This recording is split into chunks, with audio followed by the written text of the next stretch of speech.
What if I told you that some of the most dramatic changes in our economic and political landscape weren't accidents or natural progressions, but carefully orchestrated plans? What if crises and disasters are systematically exploited to push through radical free market policies that would otherwise be rejected? This is the provocative thesis at the heart of Naomi Klein's groundbreaking book, The Shock Doctrine: The Rise of Disaster Capitalism. Welcome to CEO's Library, the 1% Bookshelf. Today we're diving deep into a book that has fundamentally changed how many people view modern economics and politics. Whether you agree with its conclusions or not, The Shock Doctrine is a work that demands attention and consideration from anyone interested in understanding the forces shaping our world. Before we delve into the specifics of Klein's arguments, let's set the stage.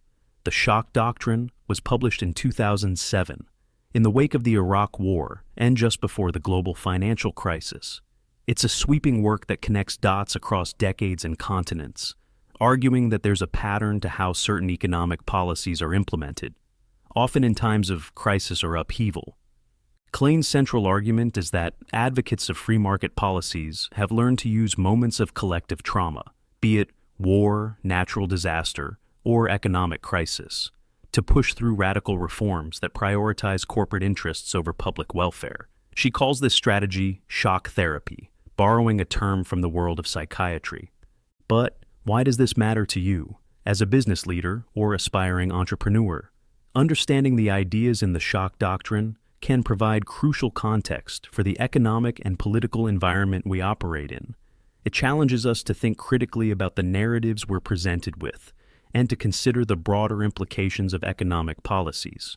So let's start at the beginning. To understand the Shock Doctrine, we need to go back to the 1950s and the birth of a revolutionary economic ideology. Our story begins in the halls of the University of Chicago's economics department.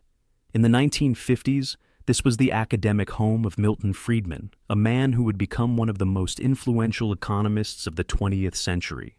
Friedman and his colleagues were developing what would come to be known as the Chicago School of Economics. Their ideas were radical for the time. They advocated for minimal government intervention in the economy, the privatization of state-owned enterprises, and the elimination of regulations and trade barriers. These ideas stood in stark contrast to the prevailing Keynesian economics of the post-war era, which emphasized government intervention to manage economic cycles and provide social welfare. The Chicago School viewed such policies as inefficient and ultimately harmful to economic growth. But Friedman and his followers faced a significant challenge. Their ideas were deeply unpopular with the general public. People had living memory of the Great Depression and appreciated the stability and prosperity brought by New Deal policies and strong labor unions. This is where the concept of shock comes in. Friedman believed that only a crisis, actual or perceived, produces real change. In his own words, when that crisis occurs, the actions that are taken depend on the ideas that are lying around. The first major test of this theory came in 1973, in Chile. On September 11, 1973, General Augusto Pinochet led a military coup against the democratically elected socialist government of Salvador Allende. The coup was brutal, resulting in Allende's death and ushering in a period of severe repression. But amid the chaos and violence, Friedman saw an opportunity. He advised Pinochet to implement a series of rapid-fire changes: price deregulation, massive cuts to public spending, privatization of state-owned companies, and opening up of Chilean markets to unrestricted foreign imports. This was shock therapy in action. While Chileans were reeling from the political upheaval and violence, their entire economic system was being transformed. The results were mixed at best. Inflation was eventually brought under control, but at a tremendous social cost. Unemployment soared, poverty deepened, and inequality skyrocketed. For Friedman and his followers, however, Chile became a proof of concept.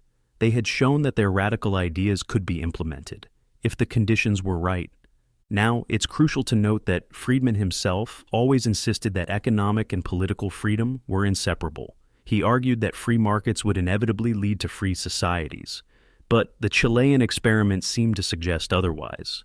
The economic reforms went hand in hand with political repression. This raises difficult questions for us as business leaders. How do we balance the pursuit of economic efficiency with social responsibility? What are the long-term consequences of short-term economic gains achieved through drastic measures? The Chilean example also highlights the importance of understanding the broader context in which economic policies are implemented. As leaders, we need to be aware of not just the immediate effects of our decisions, but their wider and longer-term impacts. But Chile was just the beginning. In the coming decades, the ideas of the Chicago School would spread far beyond South America, shaping economic policies around the world. And as they spread, the use of crisis as a catalyst for change would become more sophisticated and more deliberate. As we move into the 1980s and 90s, we see the principles of shock therapy being applied on a global scale. Klein argues that international financial institutions like the International Monetary Fund, IMF, and the World Bank became key players in spreading Chicago School economics, often using debt crises as leverage. Let's look at a few key examples. First, we have Bolivia in 1985. The country was facing hyperinflation, with prices rising so fast that people were rushing to spend their paychecks before the money lost its value. Into this crisis stepped Jeffrey Sachs, a young economist from Harvard who had studied Friedman's ideas. Sachs, working with Bolivian economists, developed a plan for radical economic reform. It included ending price controls, cutting subsidies, and floating the exchange rate.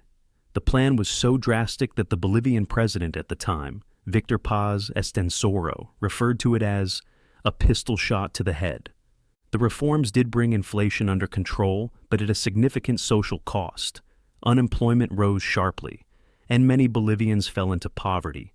For advocates of shock therapy, however, Bolivia became another success story, proof that their ideas could work in democratic contexts, not just under dictatorships. But perhaps the most dramatic application of shock therapy came in the 1990s, with the fall of the Soviet Union. As the communist system collapsed, Russia and other former Soviet republics were plunged into economic and social upheaval. Western advisors, including Sachs, saw this as a unique opportunity to transform these economies into free market systems virtually overnight. The shock therapy applied to Russia was extreme. Price controls were abolished, state industries were rapidly privatized, and social spending was slashed. The results were catastrophic. The Russian economy contracted sharply, poverty rates soared, and a small group of well-connected individuals, the oligarchs, were able to acquire vast fortunes by snapping up state assets at bargain prices. Klein argues that this period of crisis and rapid reform in Russia led to a profound disillusionment with democracy and free market economics among many Russians, paving the way for the rise of authoritarian leaders. The Asian financial crisis of 1997 provides another example of how economic shocks can be used to push through dramatic reforms. As countries like Thailand, Indonesia, and South Korea faced economic meltdown, the IMF offered bailouts, but with strict conditions. These typically included opening up to foreign investment, cutting government spending, and privatizing state-owned enterprises. Many critics argued that these conditions often made the crises worse in the short term and primarily benefited foreign investors rather than local populations. As business leaders, these examples should give us pause. They illustrate the profound impact that economic policies can have on societies and individuals. They also highlight the risks of pursuing rapid, sweeping changes without considering the broader consequences. Moreover, they raise important questions about the role of business in times of crisis.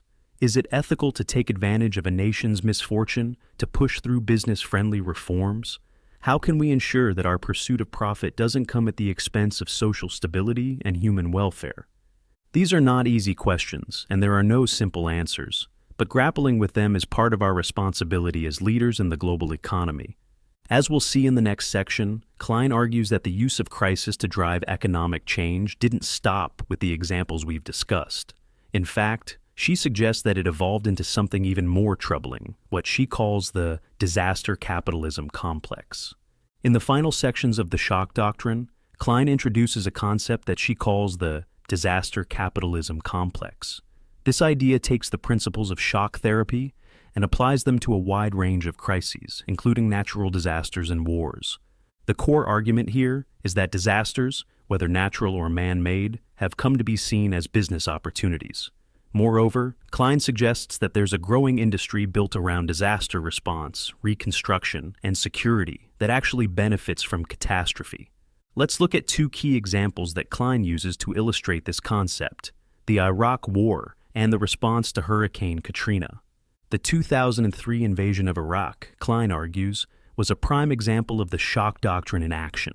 The war itself was the initial shock, destroying not just the Iraqi regime, but much of the country's infrastructure and social fabric. In the aftermath, the U.S.-led Coalition Provisional Authority implemented a series of sweeping economic reforms. These included privatizing state-owned enterprises, eliminating tariffs, and allowing foreign companies to own 100% of Iraqi assets.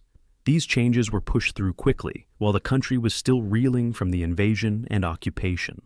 Klein contends that these reforms were not primarily about rebuilding Iraq or improving life for Iraqis. Instead, they were about creating a free market paradise for foreign, primarily U.S., corporations.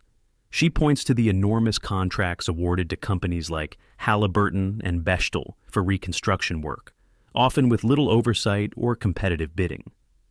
The result, according to Klein, was a reconstruction effort that enriched foreign contractors but failed to deliver meaningful improvements for most Iraqis. The chaos and violence that followed the invasion made it nearly impossible for Iraqis to resist these economic changes, even as their country was being reshaped around them. The response to Hurricane Katrina in 2005 provides another example of what Klein calls disaster capitalism. In the aftermath of this devastating natural disaster, she argues, free market ideologues saw an opportunity to remake New Orleans. While residents were still evacuated and the city was in chaos, proposals were floated to replace public schools with charter schools, to demolish public housing and replace it with mixed-income developments, and to create a network of private health clinics instead of rebuilding Charity Hospital, the city's public hospital. Klein argues that these changes, many of which were indeed implemented, amounted to a reshaping of New Orleans' social landscape. Public institutions that primarily served the poor were eliminated or privatized, fundamentally altering the nature of the city. Moreover, she points out that many of the companies that received large contracts for the reconstruction efforts were the same ones profiting from the war in Iraq. This, she suggests, is evidence of a growing industry that specializes in profiting from disaster. The disaster capitalism complex. These examples raise profound questions for us as business leaders. Is it appropriate for private companies to profit from disasters? If so, how can this be done ethically and in a way that truly serves affected communities? Moreover, they challenge us to think about the role of the private sector in providing public goods and services.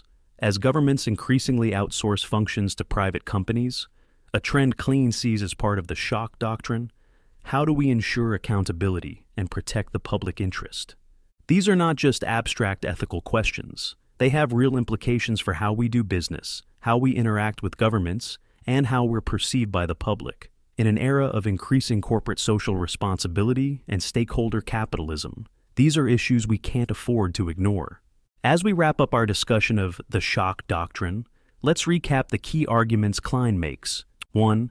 Advocates of free market economics have systematically used crises to push through unpopular policies. 2. This shock doctrine has been applied in various contexts around the world, from military coups to economic crises to natural disasters. 3. There's a growing industry, the disaster capitalism complex, that profits from catastrophe and crisis. It's important to note that Klein's thesis is not without its critics. Many economists argue that she oversimplifies complex economic issues and ignores the positive outcomes of some market reforms. Others contend that she ascribes too much intentionality to what are often chaotic and unpredictable events. Regardless of where you stand on Klein's arguments, the Shock Doctrine offers valuable insights for business leaders. It challenges us to think critically about the broader context in which we operate, to consider the long-term and wide-ranging impacts of our decisions, and to grapple with difficult ethical questions about the role of business in society. In today's world, where crises seem to be becoming more frequent and more severe, from pandemics to climate disasters to political upheavals, the ideas in the Shock Doctrine are more relevant than ever. As leaders, we need to be aware of how crises can be exploited, whether by governments, other businesses, or even ourselves.